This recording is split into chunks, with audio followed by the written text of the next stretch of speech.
Hi everyone and welcome back to the channel. It's early December and it's time for another update of my little big year. So this is my 2024 quest to see and photograph as many birds as possible here on my home patch in eastern Massachusetts, which is the Horn Pond Recreation Area. Can't believe this is actually episode 15 of my little big year already, and the year is getting late. It's coming to a close, but there's still lots of good birds to show. So as you probably saw from the title and thumbnail of this video, it has been a very exciting, you might say a very crazy time here on my home patch for the last couple of weeks because of the presence of not one, but two vagrant warbler species. So these are western warblers that have shown up way out of their range here on my home patch, which is really incredible. But before we jump into all that, I just want to briefly go back to something that I said in episode 14, the previous episode of my little big year, when I was showing an orange-crowned warbler. So let's just look at that real quickly. I do think that this will be the last warbler species of the year, unless we have a vagrant warbler show up, which would be fantastic, but unlikely. Okay, so you can tell that I wasn't expecting to see any vagrant warblers here on my home patch, but I was definitely hoping. So this is kind of a fun story. So let me start at the beginning. On November 25th, somebody saw and photographed a black-throated gray warbler here on my home patch here at Horn Pond. So this is, as I mentioned, a western warbler species with a range that comes nowhere near Massachusetts. So I'll put up the range map from All About Birds, and you can see that it's really just the west coast coming out to the Rocky Mountains, and Massachusetts didn't even make it onto the range map, so I put a little star for Horn Pond way off to the right of the map. Okay, so anyway, it took a few days for the ID to be confirmed and for the word to get out. And then, of course, people checked for the bird, including me, but there was no sign of it for a few days. So kind of looked like it was going to be a one-day wonder. The bird was just passing through or something like that.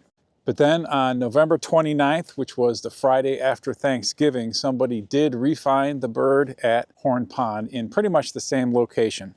So this was about 9 o'clock in the morning, and they immediately put the word out on the text group that we have for Horn Pond birders. And I was actually on site here at Horn Pond at the time, birding and walking my dog. I got to the spot where it had been seen, and somebody had actually just seen it. So it was looking really positive at that point.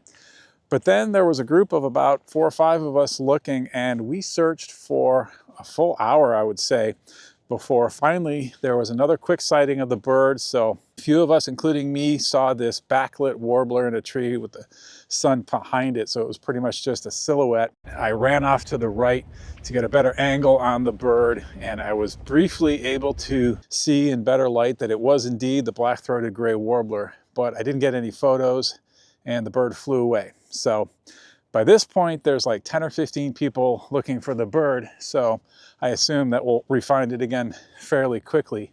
But we then searched for 2 hours with no further sign of the bird.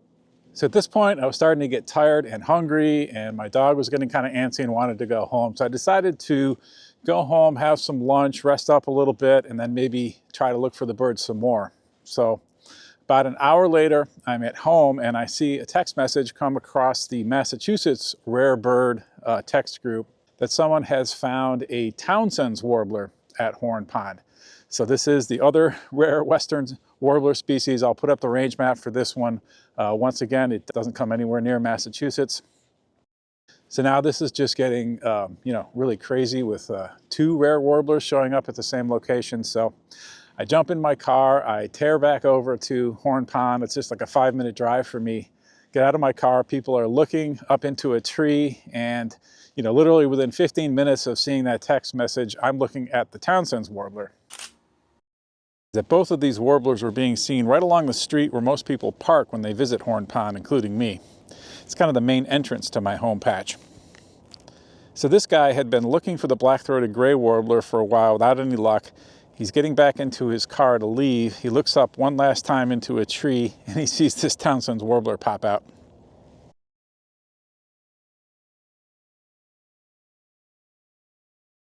So at this point, I have seen 2 vagrant warblers within the space of a couple of hours at Horn Pond on my home patch, which is just really absolutely amazing.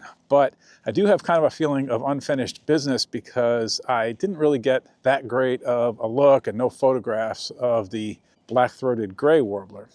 So the next morning, which is a Saturday morning, I'm out early at my home patch, and a bunch of other birders are as well, as you can imagine. And pretty much right away, another Horn Pond regular birder spots the Townsend's warbler in a tree. And I run over to him, and as I get there, the bird does fly away, unfortunately. So we're just standing there waiting, hoping that the bird will fly back into the tree. Sure enough, about 3 minutes later, a warbler does fly into the tree. We get our binoculars on it, but this time it is the black-throated gray warbler.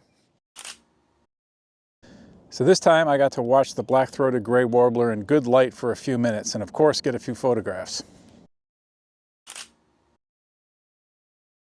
For me, this was probably the most satisfying moment of this whole saga, and it really made me realize how important it is for me personally to photograph a bird rather than just see it briefly.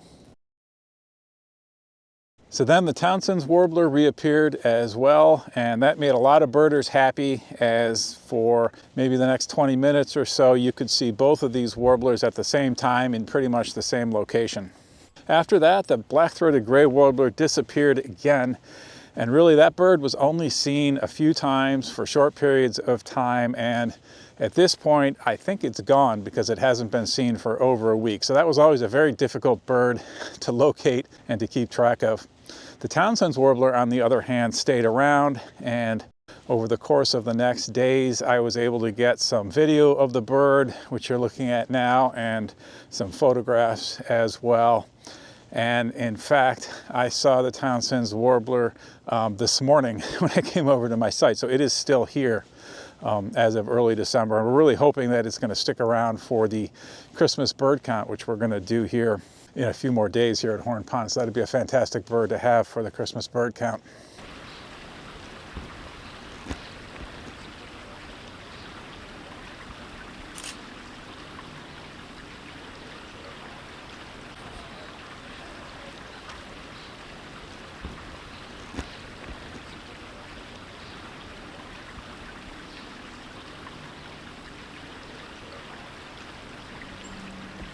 It really is such a beautiful bird as well, such a nice looking warbler with that bright yellow on the face.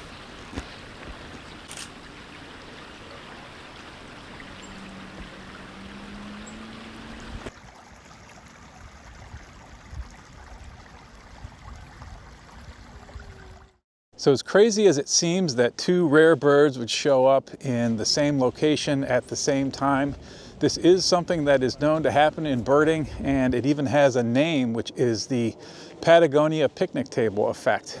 And it has its own Wikipedia page, which I'll show briefly here. You can look that up if you want. But basically the idea is a rare bird shows up somewhere and lots of birders go over and look for it. They comb the area, there's lots of eyes, and with all that looking, another rare bird is found. It's kind of a fun idea because it suggests that vagrant birds and rare birds are all around us. We just have to look for them really hard and we'll find them. I don't know how true that is, but it's kind of a nice idea.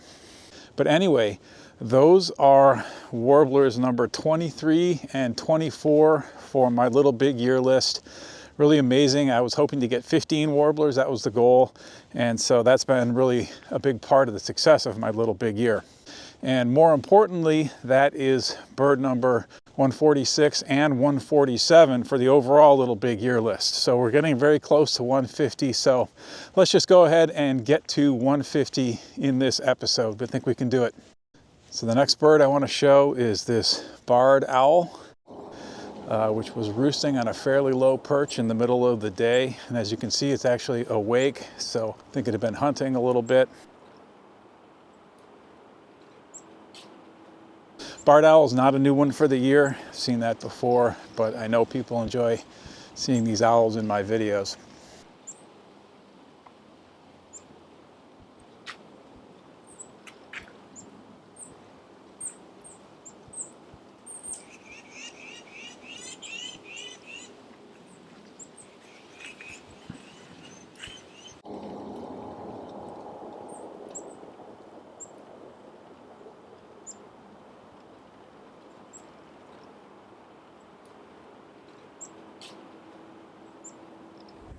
Okay, so moving on to another new bird for the year. It's time to add red-breasted nuthatch to the list. This is a fairly common species overall, but it can be difficult to get some years here at my home patch. This has been a very slow year for red-breasted nuthatches, and while I've heard them calling a few times, I think this was the only good look that I had this year. These pictures were taken back in early October.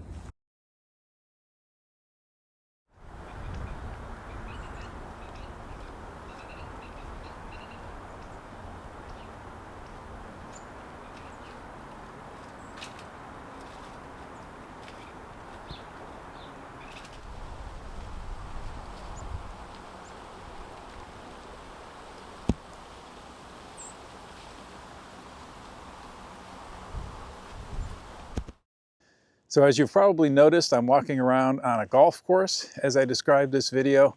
So this small 9-hole golf course is right next to the Horn Pond Recreation Area, and I do consider it to be part of my home patch.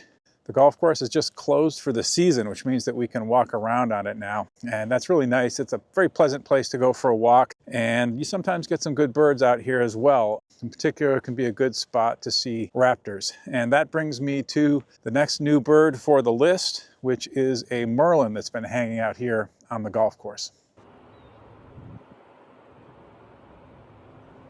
Merlins are small falcons about the size of a mourning dove, and they are fairly regular on my home patch, especially in the wintertime.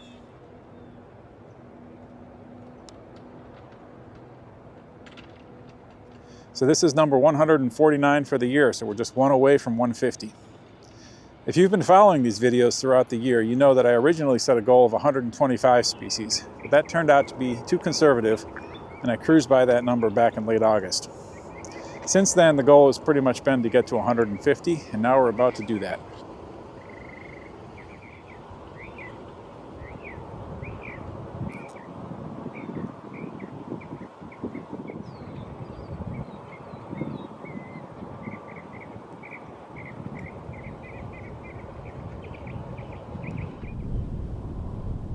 Blue jays are always common and conspicuous out here on the golf course.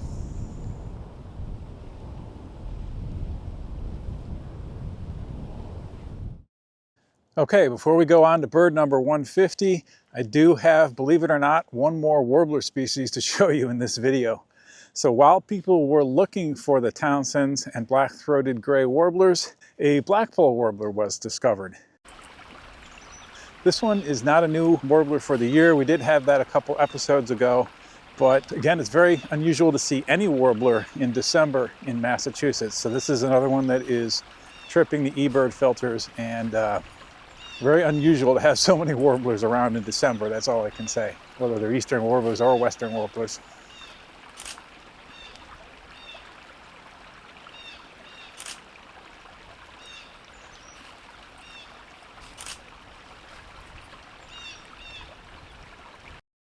Okay, next up is number 150 for the year, and that is going to be American black duck.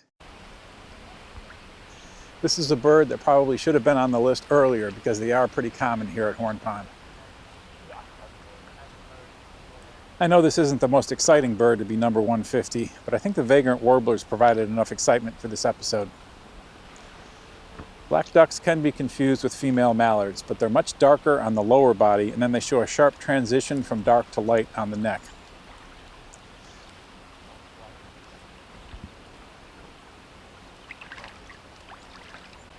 If you can see the speculum, which is the colored area on the wing, it's another way to tell them apart. For the black duck, the speculum is completely purple, whereas for a female mallard, it's bordered with white.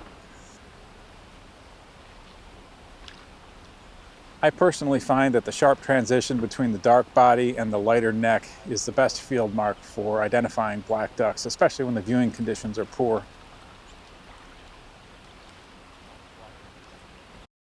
Okay, so the Little Big Year list has hit 150. Feels good to hit that milestone. There's still a few weeks of birding left in the year, so I'm going to keep going, and I'll definitely be back with another episode. Who knows, maybe we can get to 160. So that's a wrap for this episode. Thank you very much for watching, and I'll see you in the next one.